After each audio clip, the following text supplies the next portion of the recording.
মালিক রাখছে, একটু পইরা চইলা দেখো, এই মজার কোনো শেষ নাই। খ্রিস্টান বিজাতিদের পোশাক তুমি পরবা, ওর ভিতরেও কিন্তু একটা মজা আছে না নাই? কিন্তু বাজানদারি রাখার মধ্যেও মজা, না রাখার মধ্যেও কিন্তু মজা। এই সুন্নাত তরিকায় চুল রাখার মধ্যেও মজা, না রাখার মধ্যেও মজা। লম্বা জামা সুন্নতি গায়ে দেওয়ার মধ্যেও মজা, না দেওয়ার মধ্যেও মজা। পাগড়ি বান্ধার মধ্যেও মজা, না বান্ধার মধ্যেও মজা। আবার বাজান এক মজায় খুশি হয় আল্লাহ এবং আল্লাহর রাসূল, আর এক মজায় খুশি হয় ইবলিস শয়তান। দুটোটাই মজা আছে না? এখন তুমি খুশি করবা কাকে? বড় আল্লাহ এবং আল্লাহর রাসূলকে। এ কবরের যাত্রীরা সুন্নতি পোশাক ফাও ফাও মনে কইরো না। এই পোশাকের মধ্যে যদি তুমি চলতে পারো, বাজান তোমাদের সামনে আমি যে প্রথম আয়াত শরীফ তেলাওয়াত করছিলাম, আমার মালিক বলেন কিয়ামতের ময়দানে সমস্ত মানুষের আমল নামা আমি দাড়ি পাল্লায় দিয়া ওজন দেব। আমল নামা কিতে ওজন দেবে? কে বলছেন? আল্লাহ বলতেছেন যাদের নেকির পাল্লা ভারী হবে তাদের জন্য আমি এমন মেহমান খানা বানাইছি, যেই মেহমান খানার নাম হলো বেহেশত। আল্লাহ আপনি আমার জন্য, আমাদের সবার জন্য কবুল করে নিন। কিয়ামতের ময়দান আমার মালিক আমল নামা দাড়ি পাল্লায় দিয়ে ওজন দিবে।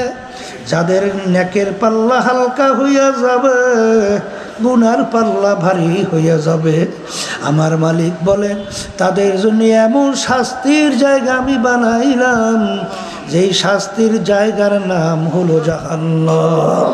আল্লাহ আপনি আমার জন্য, আমাদের সবার জন্য মাফ করিয়া দেন। এই আল্লাহর বান্দারা এই আয়াতের মাধ্যমে কি বুঝলাম? নেকের পাল্লা ভারী করা লাগবে। আসতে কয় নেকের পাল্লা আর গুনার পাল্লা হালকা করা লাগবে।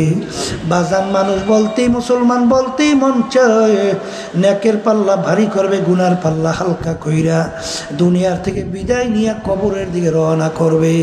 কি মন চায়, কি চায় না? কিন্তু বাজান তোমার আমার পিছনে শত্রু শয়তান এবং নাফস আম্মারা, আর একটা শত্রুর নাম হইল বাজান মানুষ শয়তান। কারণ আল্লাহ রাব্বুল আলামিন কুরআনুল কারীমের ভিতরে শেষ সূরার ভিতরে দুই ধরনের শত্রুর কথা বলছেন। আল্লাযী ইউওয়াসউইসু ফি সুদুরিন নাস মিনাল জিন্নাতি ওয়ান নাস। এখানে কয় ধরনের শত্রু? একটা হলো বলেন জিন শয়তান, আর একটা হলো মানুষ শয়তান। অন্য জায়গায় আয়াতের ভিতরে আল্লাহ বলেন নফসে আম্মারা, এ হইল তোমাদের শত্রু, গুনাহ করায়। কথা ঠিক না ভাই? ঠিক। বাজান তুমি আর আমি পথ চলবো, পথের ভিতরে যে শত্রু তোমার পথে বাধা দেয়, পথ চলা যায়? কথা কয় না। আগে শত্রু মুক্ত করতে হবে, এরপর পথ চলা লাগবে। এখন এই মানুষ শয়তান থেকে বাঁচা লাগবে, জিন শয়তান থেকে বাঁচা লাগবে, নফস আম্মারা শত্রু থেকে বাঁচা লাগবে। জিন শয়তান থেকে কিভাবে বাঁচবেন? আল্লাহ রসুল বলেন, যেই আমার উম্মতের আল্লাহর জিকির করে, ওই জাকিরিনের কলবের ভিতরে আমার আল্লাহ রসুল বলেন শয়তান থাকতে পারে না। এই জাকিরের কলবের ভিতরে শয়তান থাকতে, আমি বলছি না, আল্লাহ রসুল বলছেন। আবার জোরে বলেন, জোরে বলেন। বাজান মানুষ শয়তান থেকে কেমনে বাঁচবেন? মানুষ শয়তান তেলাওয়াতেও যায় না, জিকিরেও যায় না, অন্য ইবাদতেও যায় না। আমার মালিক বলেন তুমি সাদিকিন বান্দাদের যদি সঙ্গী হইতে পারো, মানুষ শয়তান থেকে তুমি বাঁচতে পারবা। আর নফস আম্মারা শয়তান শত্রু থেকে কিভাবে বাঁচবো? আল্লাহ রসুল বলেন রজানা মিন জিহাদিল আসগর ইলা জিহাদিল আকবার। এ আমার সাহাবারা ছোট যুদ্ধের থেকে বড় যুদ্ধের দিকে রওনা করলাম। সাহাবায়ে কেরাম বলে আল্লাহ রসুল এর চেয়ে আবার বড় যুদ্ধ কোনটা? আল্লাহর হাবিব বলেন নফসে আম্মারার সঙ্গে জিহাদ করা এর চেয়ে বড় যুদ্ধ।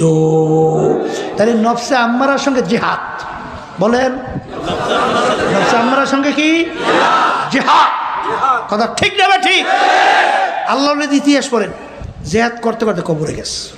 কথা খারাপ শোনেন নাই? জুন্নুন মিসরি রহমাতুল্লাহি আলাই আল্লাহর ইতিহাস শোনেন নাই? বাজার দিয়ে রওনা করছে, একজনে বেদানা বিক্রি করতে আসে, ওদিকে পয়সা নাই, বেদানা খাইতে মন চাইছে। যেই বলে ভাই আমাকে বেদানা দাও, কলে হুজুর পয়সা, কলে পয়সা তো নাই, আমার এই জুতা এক জোড়া ছাড়া সম্বল নাই, এই জোড়া বিনিময়ে যদি দিতে পারো তাহলে দাও। কলে হুজুর জুতা দিয়ে বিক্রি করবো, পয়সা না দিলে বিক্রি করবো না। তখন হুজুর বলতেছেন নফস তোর কাছে পয়সা নাই, তাইলে তুই বেদানা খাইতে চাইছো, যা তোরে আর কোনো দিন আমি বেদানা খাওয়াবো না, আনজির খাওয়াবো না। এখন সে যখন রওনা করে গেছে, এখন একজনে বলে এই যে লোক তোমার সঙ্গে কথা বলছে, লোকটাকে তুমি চেনো?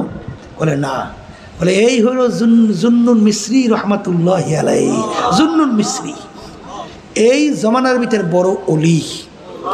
শোনার পরে ওই ফল বিক্রেতা পাগল হয়ে গেছে, আরে আমি কি করলাম, তাকে আমি দিলাম না আনজি। এই গোলামকে বলে গোলাম সব ডালা নিয়ে হুজুরকে নিয়ে দে, যদি তুই তাকে গ্রহণ করাইতে পারো তুই আজাদ।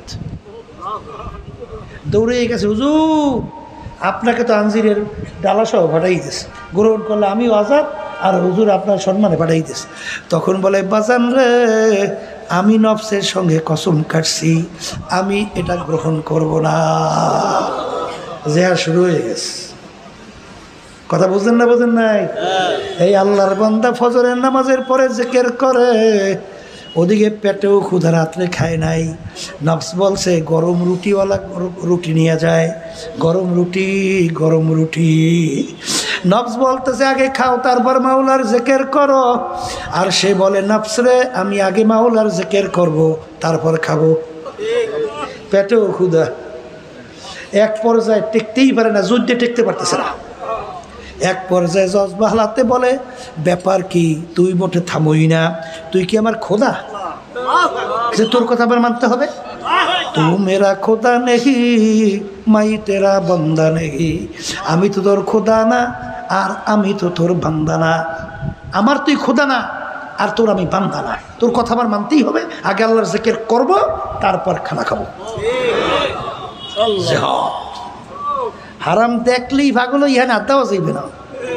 কথা কয় না, বলে কথা ঠিক না ঠিক? এরকম জেহাদ করা লাগবে। কি করা লাগবে? আল্লাহর ওলিদের ইতিহাস পড়েন, সাহাবা কেরামদের ইতিহাস পড়েন, জেহাদ করতে করতে মাওলার কবরে গেছে। কথা ঠিক না ঠিক? এই জন্য আমার বাজানদেরকে বলবো, পর্দা আলে মা বোনদেরকে বলবো, বাজান মুসলমান বলতেই তো মন চায় নেকের পাল্লা ভারী করবে, আসতে কয় দেয় গুনার পাল্লা হালকা করবে। কথা ঠিক না ঠিক? আমার মালিক দুনিয়াকে এমন সাজে সজ্জিত করিয়া বানাইছেন, জুইয়িন আলিন নাস হুব্বুশ শাহওয়াত। কথা কয় না? শয়তান এমন কাছে উপস্থাপন করে, ওদিকে তাদের মন দিল ঝুইকা যায়। কিন্তু মাকাল ফল উপরে দেখতে এত সুন্দর, ভিতরে ভাঙলে তাকানো যায় না। কথা ঠিক না ঠিক? এ আল্লাহর বান্দারা, মেয়েদের সঙ্গে ছেলেদের আকর্ষণ এইভাবে আমার মালিক তৈরি করছেন। কি কথা কয় না? এই ছেলেরা মেয়েদেরকে দেখলে আকর্ষণ হবে না? আবার মেয়েরা ছেলেদেরকে দেখলে আকর্ষণ হবে না? না হবে না? যদি কেউ হুজুর আমার হয় না, ওটা একটা মিথ্যু, ওটা একটা মিথ্যু। কারণ আল্লাহ বানাইছে এইভাবে। কথা ঠিক না ঠিক? চিত্ত বিনোদন সবাই মনে চায় না? আসতে কয় চায় কি চায় না? চায়। চায় না চায় না? বড় চাকরিজীবী অফিসার আমার মাওলার ভয় ঘুষও খায় না, সুদেও জড়ায় না, ঠিকমতো বেতনে সংসার চলে না। আবার এই যে ফ্যাসিস্ট পালাইলো আমাদের দেশের, সেই বক্তব্য রাখছিল প্রধানমন্ত্রী। কি কইছে? আমার পিয়ন 400 কোটি টাকার মালিক, হেলিকপ্টার ছাড়া চলি না। কথা ঠিক না ঠিক? এখন পিয়নগিরি কইরা শত কোটি টাকার মালিক। কথা ঠিক না ঠিক? সব হালাল উপায় কামাই করছে না? কয় হ্যাঁ, ওদিকে তো বড় অফিসার, সে তো মাওলার ভয় ঘুষও খায় না, সুদও খায় না, মানুষকে ঢোকা দিয়া টাকা পয়সা অর্জন করে না, সংসার চালাইতেও কষ্ট। ওদিকে ঘরের স্ত্রী পর্যন্ত তাকে টিটকারি মেরি, তুমি কেমন বড় অফিসার, তোমার তো সংসারে ঠিক মতো চলে না। ওদিকে তোমার নিচের চাকরিজীবী বিল্ডিংয়ে একটার পর একটা উঠতেই আছে। গাড়ি পোলার একটা, মাইয়ার একটা, বউর একটা, নিজের একটা, প্রতি বছর বছর মডেল চেঞ্জ। কি আছে না নাই? আছে না নাই? এইটা দেখা ঠিক দেখা অত সহজ? আসতে কয় অত সহজ এ বড় কঠিন না? বড় কঠিন না? কিন্তু বাজানদেরকে বলবো, তুমি যদি সুন্নাত তরিকার উপরে ঠিক মতো নিজে আমল কইরা চলতে পারো, আল্লাহর ফজল করবে, হারাম থেকে বাঁচা অত্যন্ত সহজ হয়। হারাম থেকে বাঁচা অত্যন্ত সহজ হয়।